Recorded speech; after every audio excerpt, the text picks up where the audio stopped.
His name, Merlin. What's going on, nomads, party people, and strangers everywhere across the internet?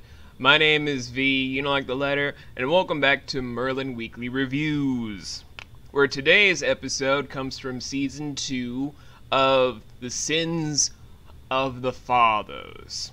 Basically, it's an episode focusing on a pretty prominent character throughout later seasons coming in to try and set in motion certain events that would have either propelled the series into a darker notion or gone into establishing a new status quo of different events, all throughout the actions of just one sorceress sneaking her way into Camelot for unknown reasons. That's the basic synopsis I can give you guys without spoiling anything. So, my thoughts on the whole episode are divided. On the one hand, it's a very good episode. It has a lot of good character building about how relationships could be edged in, how certain problems can arise, and what one truth can do for one's person's psyche, and how that can propel someone into doing something more twisted than what they are capable of. On the other hand, this episode kind of makes me feel the most aggravated on multiple levels.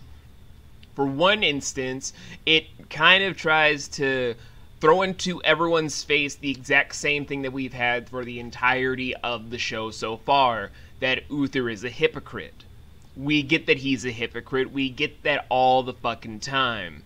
But by the time that it's hit for you guys the 1 millionth time out of nowhere from the one source that knows it best, it's all just so numbing, just like, okay, we get it, now the characters get it, but for us, this isn't much of a reveal. It would have meant more to us on an impactful level if it came from this character after all the stuff was propelled right away. Instead of the whole, oh yes, Uther, remember when you used blah blah to make sure that blah blah was born? Yeah, and it's also kind of hypocritical that you're killing all the sorcerers and sorceresses all the way around. Ain't that right there, sir? Ain't that wise there, knife at my neck?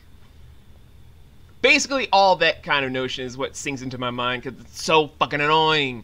And the next thing about it that I found really aggravating was the lack of delivery on what was supposed to be the climactic scene from it. Instead, it just kind of dwindles into a whole, how dare you lie to me? No, you were lied by the outside source that actually gave you answers. That actual, honest to God, real facts, 100% true, was a lie, and you should listen to the hypocrite right there. Oh, well, if that's the case, then I'm gonna join my father's crusade to become a hypocrite as well.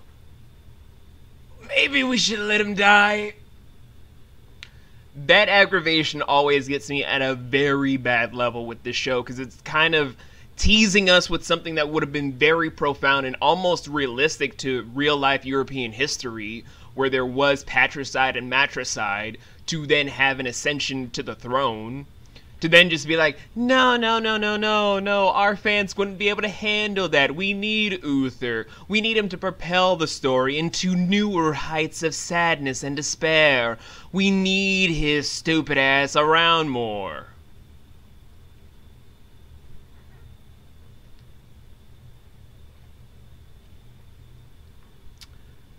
I'm just gonna shove that whole thing aside right now before I go on a giant tangent about how fucking dumb that is, and then go into the other thing that aggravated me the most out of this episode, which was the red herring that kind of leads into why Morgana becomes the biggest bitch in the series, never having a big enough follow-up instead of just small clues.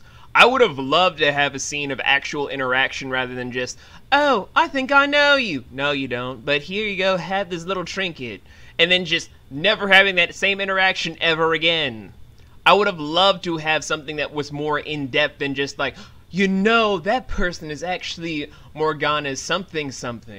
Her something? Let's hope she never knows.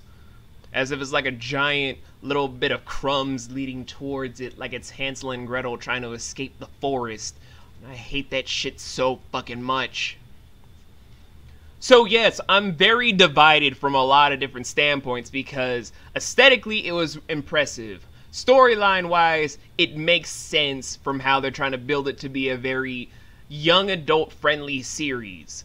But on the other hand, I have my own taste where it just feels like it wasn't a complete episode, and where a lot of stuff felt more jarring to endure for the millionth time than actually having to watch through. And it just kind of interlines and intersects and clashes with each other to the point where I'm like, I don't know what to rate this.